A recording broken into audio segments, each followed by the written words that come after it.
Today, we're going to dive into a pretty powerful shift in how we see things. A shift that can take that heavy weight of responsibility right off your shoulders and replace it with something much lighter, the freedom of stewardship. You know that feeling, right? You look around at the world, maybe even just at your own family or your own life, and it feels like this huge, messy, complicated project that you personally, are supposed to fix. And that pressure, man, it can be absolutely crushing. But what if that's not the right way to look at it at all? Let's explore that. All right, so first things first, we've got to lay down a foundational idea. This world that we see, with all its mind-bending complexity, it isn't just a random pile of accidents. It's more like a canvas, and it's been painted with real intention. This really flips the script on how we see complexity, doesn't it? Instead of looking at all the intricate, sometimes super confusing parts of life as just a bunch of problems we have to solve, this perspective says, hey, look closer. All that detail is actually evidence of incredible wisdom, of creativity. It points to a brilliant, masterful design behind the whole thing. And this design isn't just complex, it's fundamentally good. You know the Hebrew word for good here, tov? It means a lot more than just not bad. It's about functional excellence. It means the whole system, from the very beginning, was designed to work, to thrive, to be very good. Now, of course, life doesn't always feel like it's working perfectly, right? And that's where this next idea is so crucial. Just because we can't see or understand the entire blueprint doesn't mean there isn't one. It just means the design is on a scale that's, well, way beyond what our minds can fully wrap themselves around. And this brings us to a really powerful thought to cap off this section.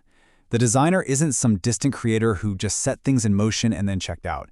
The idea here is one of constant, active, and perfect involvement.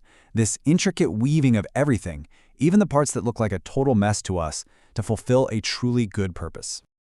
Okay, so if there's this grand, good design that's being perfectly worked out by a master designer, where do we fit in? This, right here, is where that pressure we talked about really starts to melt away. Let's see how this comes together. Wow, this verse is a total game changer for our perspective.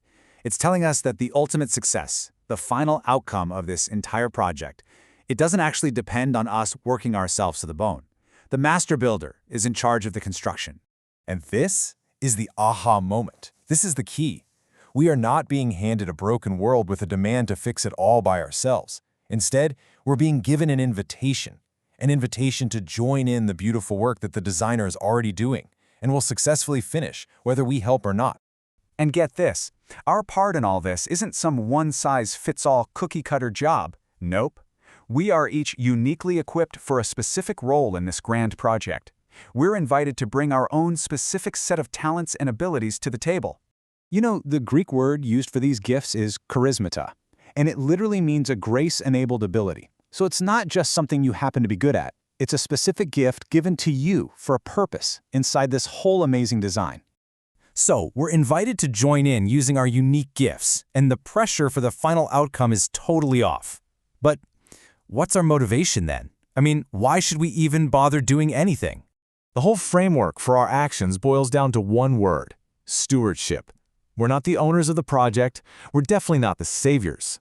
We are the managers, the caretakers, the ones trusted to handle a piece of the master's estate. And the Greek root for this idea is oikonomos, a household manager. Just think about that for a second. A manager doesn't carry the crushing stress of ownership, right? They carry the honor of being entrusted with something valuable, and their job is simply to manage it well. And here's where it all clicks together so perfectly. We get a gift, our charismata, and we're called to use it to serve other people, acting as good managers or stewards of that gift. And notice, it's not just about our own work. It's about helping the people around us flourish in their own giftedness too. So this leads to a huge difference in why we do what we do.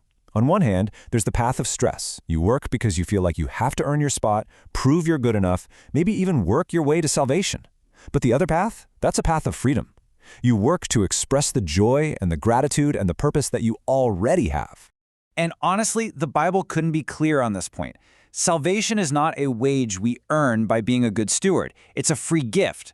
Our work, then, isn't some kind of transaction. It's simply our way of saying thank you. So what's the ultimate point of all this good work, all this stewardship? It's not about drawing attention to ourselves. Not at all. It's about acting like a mirror so that when people see the good work being done, they don't say, wow, what a great manager. They say, wow, what an incredible owner of this house. The Greek word for glory here is doxa. It's all about honor, praise, recognition. The entire goal of our stewardship is to direct all of that doxa, all that glory, away from us and point it right back to the one whose design and gifts we're managing in the first place. But here's the really cool part. This isn't some static, one-and-done deal. The very act of being a good steward, of reflecting this glory, it actually transforms us. It changes us, making us better and better mirrors, so we reflect that goodness more and more clearly over time. The word used here for transformed is metamorphoho, which is, you guessed it, where we get our word metamorphosis. We're not talking about a minor tweak here.